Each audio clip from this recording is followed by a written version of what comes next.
Very good morning, dear students. Today I am going to discuss behavior therapy, व्यवहार चिकित्सा। व्यवहार चिकित्सा मनोचिकित्सा का एक प्रकार है। इसे व्यवहार चिकित्सा इसलिए कहा जाता है कि यहाँ पर ये माना जाता है कि व्यक्ति के असमायोजित होने या असामान्य होने का बहुत बड़ा कारण उसमें कुसमायोजित व्यवहारों का पैदा हो जाना है या उसके द्वारा सीख लिया जाना है। व्यवहार चिकित्सा के मुख्य मनोवैज्ञानिक जिन्होंने इसकी शुरुआत की स्किनर, सोलोमन इत्यादि हैं और व्यवहार चिकित्सा को कभी व्यवहार परिमार्जन चिकित्सा शब्द का भी उपयोग किया जाता है। व्यवहार परिमार्जन से आशय है कि जो कुछ समायोजित व्यवहार व्यक्ति में प्रकट हो गया है तो उसको समायोजित व्यवहार को कैसे परिवर्तित करके समायोजित बनाया जाए। कुछ समायोजित व्यवहार के अंतर्गत दो प्रकार की परिकल्पनाएं की जाती हैं। पहला कि जो व्यक्ति को समायोजित हो गया है, अब अनुकूलित हो गया है, उसके दो कारण हैं। को समायोजित व्यक्ति उस व्यक्ति को कहा जाता है जो अपनी जिंदगी में आने वाली समस्याओं से निपटने के लिए उसने पर्याप्त सामर्थ्य या सोचने समझने की क्षमता किसी कारण नहीं सीख पाई है। तो वो नहीं सीख पाया कि अपनी जिंदगी की अचानक से आ जाने वाली समस्याओं का सामना वो कैसे करे। तो इस तरह के व्यक्ति को कुसमायोजित व्यक्ति कहा जाता है। दूसरा, ऐसे व्यक्ति जो दोषपूर्ण समायोजन प्रतिक्रियाएं पैटर्न सीख लेते हैं, जो किसी न किसी स्रोत से पुनर्बलित होकर, इसका मतलब कि वो कहीं ना कहीं वो जो व्यवहार सीख रहे हैं वो री इन्फोर्स्ड होकर अपने आप में ही कुसमायोजित संपोषित होकर कुसमायोजित हो जाता है। व्यवहार चिकित्सा के अंतर्गत अब अनुकूलित व्यवहार को परिमार्जित मॉडिफाई परिवर्तित किया जाता है। ऐसे व्यवहार से संबंधित संज्ञान और संवेगों पर भी प्रत्यक्ष रूप से ध्यान दिया जाता है। व्यवहार चिकित्सा के अंतर्गत आने वाली चिकित्सा जो बहुत ही महत्वपूर्ण चिकित्सा पद्धति कहलाती है वो है क्रमबद्ध असंवेदीकरण, सिस्टमैटिक डिसेंसिटाइजेशन। जैसा कि इसके नाम से ही स्पष्ट हो रहा है कि जब व्यक्ति में किसी भी उद्दीपक चिंता उत्पन्न करने वाली परिस्थिति के प्रति संवेदना बहुत बढ़ जाती है तो व्यक्ति असामान्य हो जाता है। यहाँ पर धीरे धीरे उस चिंता उत्पन्न करने वाली परिस्थिति के प्रति व्यक्ति को असंवेदनशील बनाया जाता है, डिसेंसिटाइज किया जाता है। व्यवहार चिकित्सा की एक बहुत ही महत्वपूर्ण विधि है। इस विधि का प्रतिपादन मुख्य रूप से वोल्फ 1958 और सॉल्टर 1949 द्वारा किया गया है। इस विधि में ये माना जाता है कि जब रोगी में परिस्थिति के प्रति ठीक ढंग से अनुक्रिया करने की क्षमता होती है लेकिन वो ऐसा नहीं कर पा रहा है या वो डर के कारण या चिंता के कारण अनुक्रिया कर पा रहा है। क्रमबद्ध असंवेदीकरण का प्रयोग चिंता कम करने के लिए किया जाता है। यह इस नियम पर आधारित है कि एक ही समय में व्यक्ति चिंता तथा विश्राम दोनों की अवस्था में एक साथ नहीं हो सकता।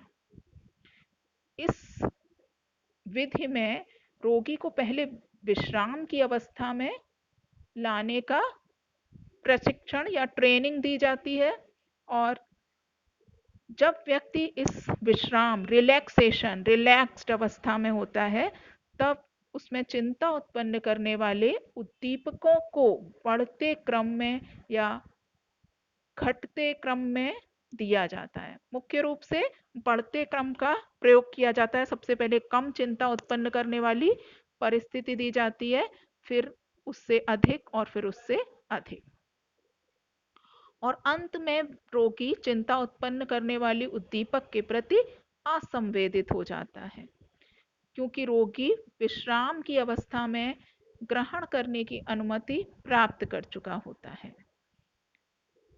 वोल्पे के अनुसार क्रमबद्ध असंवेदीकरण की सफलता का कारण यह विधि प्रति अनुबंधन के नियमों पर आधारित होती है।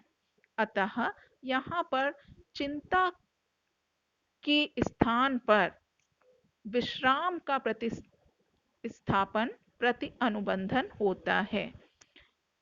यहाँ पर यह माना जाता है चूंकि व्यक्ति शांत अवस्था, विश्रांत, रिलैक्स अवस्था उसमें नहीं हो पा रही है और वो बहुत ज़्यादा चिंता में पड़ गया है, तो वहाँ पर व्यक्ति को चिंता की जगह विश्राम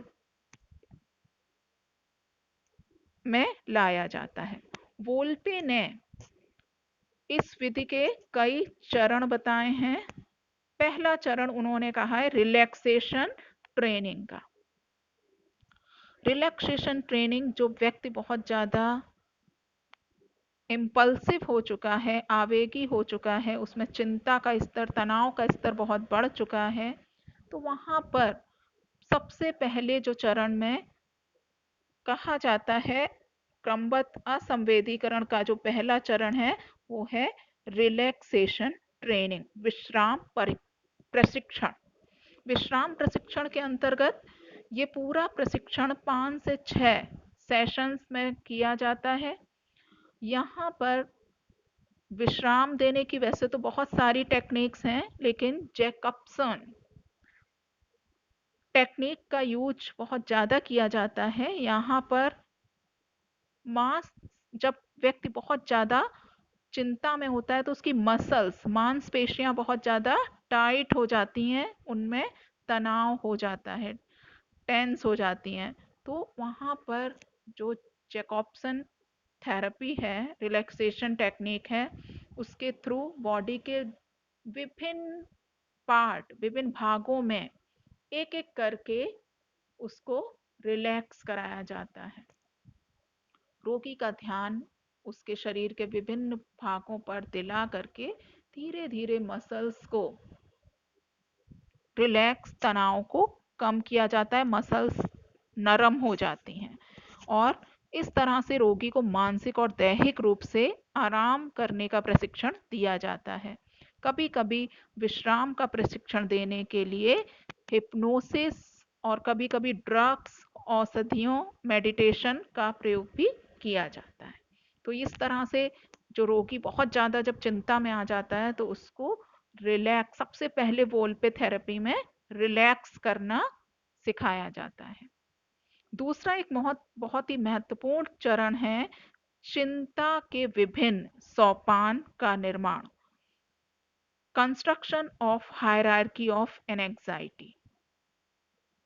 यहाँ पर अब जो चिंता परिस्थिति है जिसमें कि व्यक्ति बहुत ज़्यादा चिंतित महसूस कर रहा है, वहाँ पर उन उद्दीपकों या उस परिस्थिति जो चिंता उत्पन्न कर रही है वो उसकी सूची बना ली जाती है, लिस्टिंग कर ली जाती है कि कौन सी परिस्थिति में व्यक्ति ज़्यादा चिंतित हो जाता है और कौन सी परिस्थिति में कम चिंतित होता है, चिंता करता है।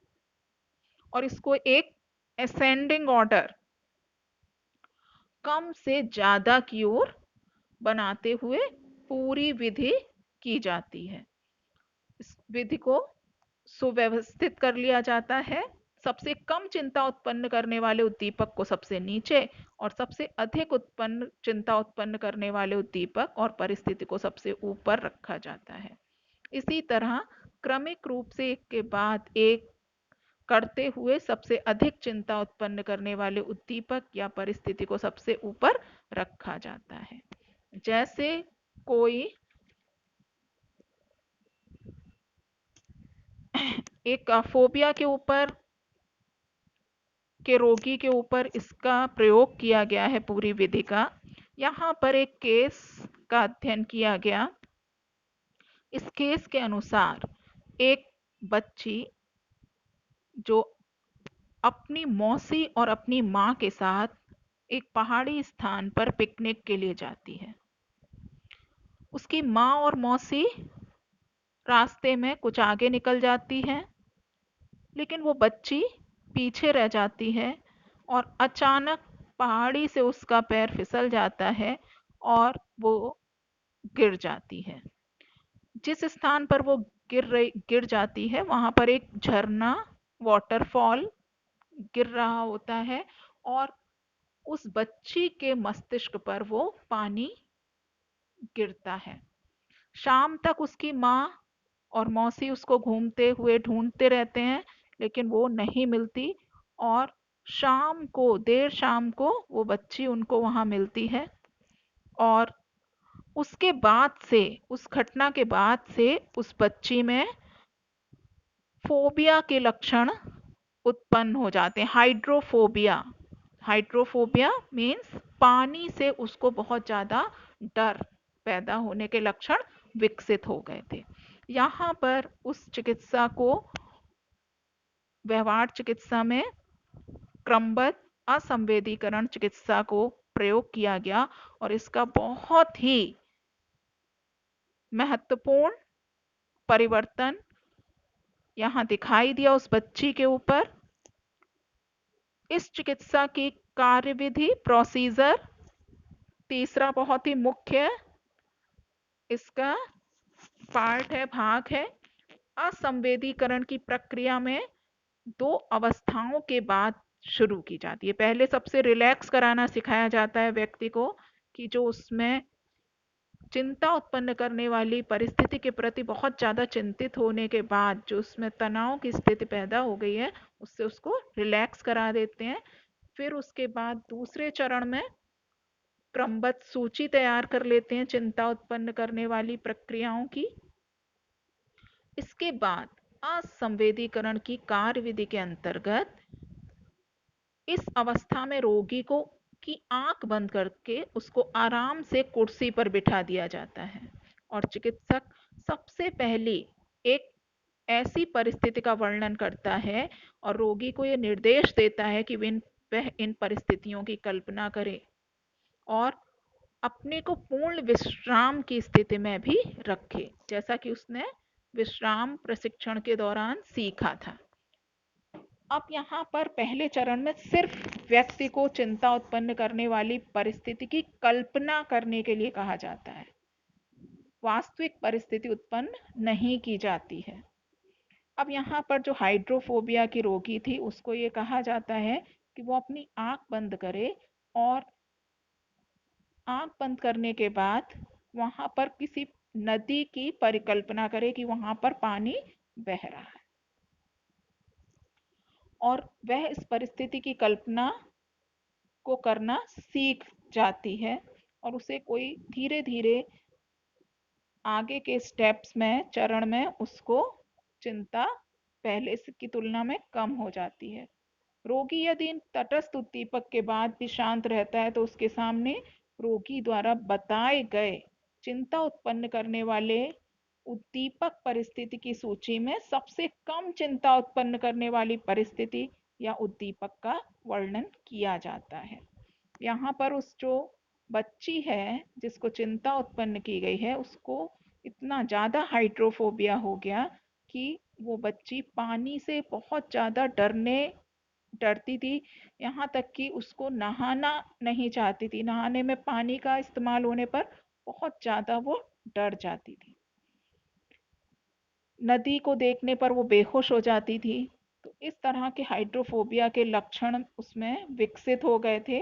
अब यहाँ पर जो उसमें कम चिंता उत्पन्न करने वाली स्थिति में उसको रखा गया। अब उसको एक टब में पानी भर करके रखा गया और उससे कहा गया कि वो अपने हाथों को उस टब में भरे हुए पानी से छप छप करे। तो उस छप छपछपाहट से उसमें चिंता के प्रति असंवेदनशीलता धीरे धीरे पैदा हो गई। उसको टच कराना सिखाया गया कि देखो अब इससे तुम्हें डर नहीं लगेगा। धीरे धीरे व्यक्ति उस चिंता उत्पन्न करने वाली परिस्थिति के प्रति असंवेदनशील होना सीख जाता है। इसी तरह धीरे धीरे बढ़ते हुए क्रम में चिंता उत्पन्न करने वाली परिस्थिति या फोबिया उत्पन्न करने वाली परिस्थिति का एक के बाद एक वर्णन किया जाता है। इस क्रम में जिस चिंता उत्पन्न करने वाली परिस्थिति की कल्पना करने पर रोगी का जो विश्राम, जो रिलैक्स थे, बहुत ज़्यादा उत्तेजित हो जाते थे, वहीं पर उसे रोक दिया जाता है। अगर इस परिस्थिति में उसे कोई भी दिक्कत आई तो उसको जैसे ही चिंता का स्तर उसमें बढ़ा तो उससे कहा जाता है कि तुम यहीं पर रुक जाओ। इस तरह से कई दिनों तक कई सत्रों में रोगी को चिंता उत्पन्न करने वाली परिस्थिति की कल्पना करने और उस परिस्थिति में शांत रहने का प्रशिक्षण दिया जाता है। चिकित्सा तब तक जारी रहती है जब तक कि रोगी पूरी तरह से उस परिस्थिति में शांत रहने में सफल नहीं हो जाता, जिससे अधिकतम चिंता उसमें उत्पन्न हो गई थी। इन सभी स्टेप्स को करने में 30 मिनट लगता है और ये हर एक सप्ताह में 2 से 3 सेशन को इसमें दिया जाता है। अब यहाँ पर बढ़ते हुए क्रम में उस बच्ची को नदी के किनारे ले जाया जाता है। जब वो टप में असंवेदनशील हो जाती है चिंता के प्रति तो उसको नदी के पास ले जाया जाता है और उसमें पैरों से छप छप करने के लिए कहा जाता है। धीरे धीरे उसका डर खत्म हो जाता है और वो उस परिस्थिति से व्यक्ति बाहर निकलना शुरू हो जाता है। इस विधि की बहुत तरह के रोगों में इस विधि का इस्तेमाल किया गया है, इसकी एप्लीकेशन की गई है। चिंता के रोगियों में सबसे सफल इसका इलाज किया गया उन रोगियों का। फोबिया के रोगी, दुर्भीत के रोगी का इसमें विशेष रूप से उन लोगों को फायदा हुआ और इस तरह से जिन लोगों की स्मृति, मेमोरी बहुत खराब होती है, उन्हें किसी भी तरह के पेशीय कार्यों, मोटर कोऑर्डिनेशन उनका अच्छा नहीं होता, इस तरह के रोगों में क्रमबद्ध असंवेदीकरण की चिकित्सा को बहुत ही ज़्यादा उपयोगी माना जाता है।